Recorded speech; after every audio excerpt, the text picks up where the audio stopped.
کتاب پڑھتا ہوں اور لطف کے لیے کتاب پڑھتا ہوں.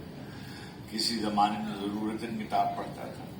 مگر شاعری جو ہے یہ میں بالکل لطف کے لیے پڑھتا ہوں. اور جو بھی کتاب رسالوں میں دیکھ لیتا ہوں کہ کس کو پڑھنا چاہیے، پھر اس کے بعد اس کی کتاب پڑھتا ہوں تو اپنی مثال پر اس کو سمجھنے کی کوشش کرتا ہوں. اور اپنے مطالعے میں میری عمر بہت ہو گئی اور مگر غزل میں بہت شوق سے پڑھتا ہوں اور شاعری کی کتاب بہت احتیاط سے اور بہت توجہ سے پڑھتا ہوں. تو میں بالکل بغیر کسی خوف تردید کے یہ بات کہتا ہوں کہ میں نے 10-15 برس میں اردو غزل کی کم ایسی کتابیں دیکھی ہوں گی، پڑھی ہوں گی جو چراغ روشن ہے.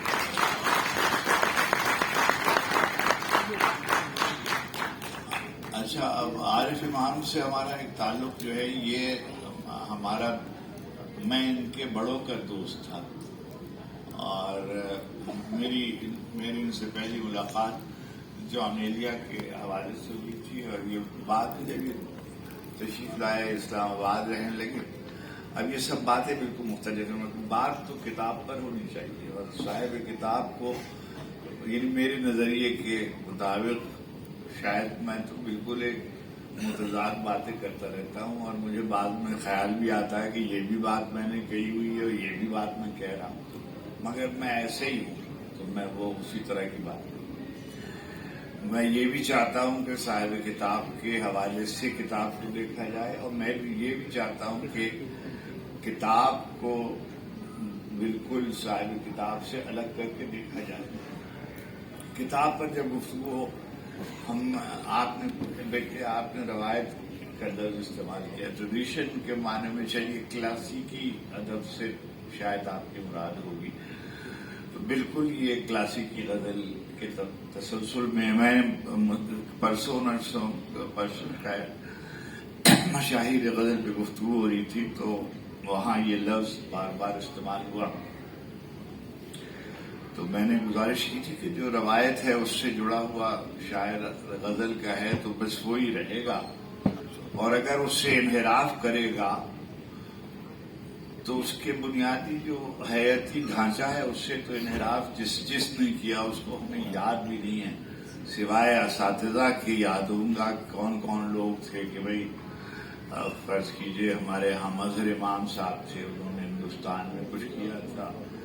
اور فارغ بخاری صاحب تھے، انہوں نے یہ کیا تھا وغیرہ. زبان کی سطح پہ جیسے، مگر جو لوگ روایت سے جڑے رہے، مثلا یگانہ نے بھی لغت میں اور غزل کی شعری لغت میں اور تغزل کے نام پر جو کچھ بدعتیں ہوتی رہی اس کو توڑنے کی ایک بہت ہی شعوری کوشش کی تھی سلیم احمد صاحب نے اس کی وغیرہ. اب ایک میں چھوٹا سا آپ سے واقعہ تو نہیں دہراتا مگر ایک بات کہوں، ناسخ ہمارے بڑے سب سے، یعنی زبان کے اعتبار سے اور لسانیات کے اعتبار سے اور اردو کے محسنوں میں ان کا شمار، اردو زبان کو صاف کرنے میں، اس کو مانجنے میں، اس کو ریختہ سے اردو میں کا جو سفر ہے اس کے کم کرنے والوں میں ناسخ کا بہت بڑا کردار ہے. اچھا، جب فیض آباد سے میر انیس اللہ بقاؤ تشریف لائے لکھنؤ تو ان کے والد نے ان کو ناسخ کے سپرد کیا کہ غزل میں اس کی اصلاح کریں. جب ان کا انتقال ہوا تو کسی نے ان سے پوچھا کہ آپ کا ناسخ کے بارے میں کیا خیال ہے، تو انہوں نے فرمایا کہ زبان و بیان پر اس کی دسترس جو ہے وہ مکمل ہے مگر اس کے دل میں خاک اڑتی تھی. تو ہمارے ہاں بہت سے ایسے غزل گو شعراء ہیں جن کے دل میں خاک اڑتی ہے، چنانچہ آپ ان کی شاعری پڑھتے جائیے، زبان و بیان کی آپ کو کوئی غلطی نہیں ملے گی، زبان ان کی بہت درست ملے گی، مصرے بہت چست ملے گی، مگر سناٹا ہے. آپ ذرا سی دیر کو آپ تحمل کر کے روتے نہیں ہیں، گریہ نہیں کرتے، آپ کی آنکھوں میں نمی نہیں آتی. عارف امام نے نہ بھی آپ جانتے ہوں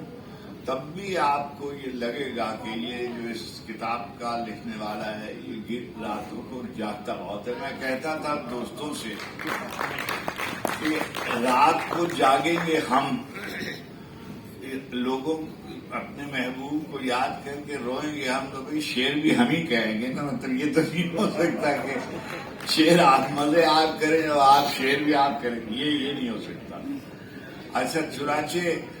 ایک دوسری جو بات سب سے بڑی, شاید سب سے بڑی بات, اس کی طبیعت میں بھی ایک شوریدگی ہے. اس سے ہمیں کیا لینا ہے, مگر وہ شوریدگی کتاب میں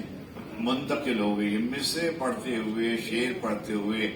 اگر آپ کو احساس ہو جائے کہ یہ جو آدمی ہے یہ پوری شدت سے اور پورے وفور سے شعر کہہ رہا ہے, تو بس آپ کو اس کا لطف اٹھانا چاہیے. اور دوسری, تیسری, چوتھی, پانچویں بات یہ ہے کہ میں بالکل اس کا قائل نہیں ہوں کہ فلاں صاحب جو ہیں وہ ہیوسٹن کے سب سے بڑے شاعر ہیں. شاعر تو اردو ادب کا ہوتا ہے. تو میں بالکل, اور شاید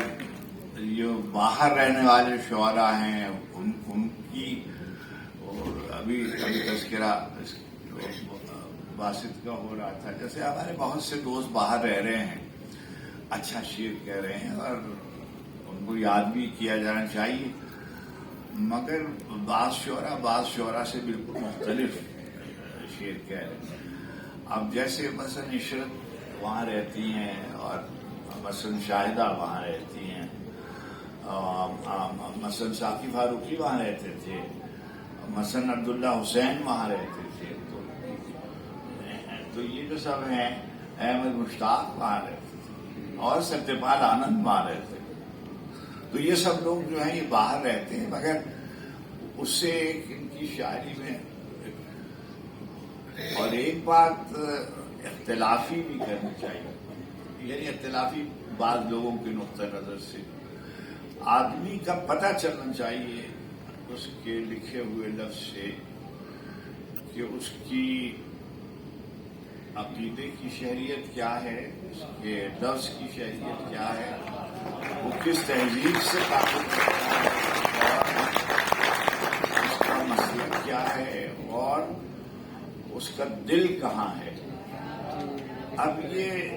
میں کیونکہ جانتا ہوں اور آپ بھی سب جانتے ہوں گے کہ یہ مرثیے بھی لکھتے ہیں, سلام بھی لکھتے ہیں, منقبتیں بھی لکھتے ہیں, مگر ان کی غزل میں بھی ان کے عقیدے کی مرکزیت کا احساس ہوتا ہے, اور ایسا معلوم ہوتا ہے کہ اس تہذیب عزاداری ہی کی تسلسل میں غزل لکھ رہے ہیں. اس تہذیب کے جتنے بنیادی مرکزے سے جڑے ہوئے جو تلازمات ہیں, جو رعایتیں ہیں لفظوں کی, خیال کی, استعاروں کی, وہ سب اس غزل میں ہیں. اور وہ ایک ان کی طبیعت میں جو شوریدگی ہے وہ دوستوں کے درمیان ہنگامہ آرائی ہی سے نہیں ہے, وہ ان کی غزل میں بھی معلوم ہوتا ہے کہ یہ ایک شوریدہ سر آدمی کی غزلیں ہیں. تو میں اپنے بات کو ختم کرتے ہوئے دعا ان کے لیے کرتا ہوں, اور دعا کرتا ہوں کہ وہ جو میر صاحب نے اپنے بیٹے کے لیے کہا تھا کہ بیٹے تم عشق وغیرہ کیا کرو اور شوریدگی کو بحال رکھو, تو خدا ان کی شوریدہ سری کو بحال رکھے, قائم رکھے,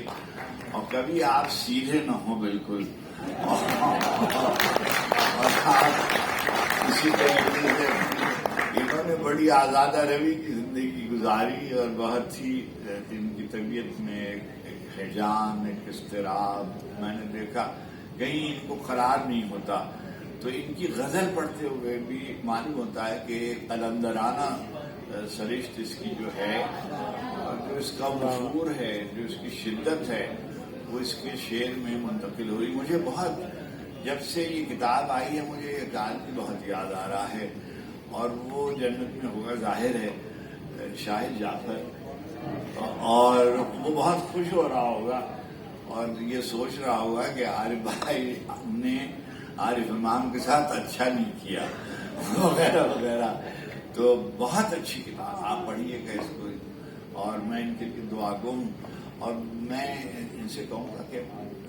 وہ جو میں نے میری پسندیدہ غزل ہے اس کے 5 شعر آپ سنائیں تو صحیح.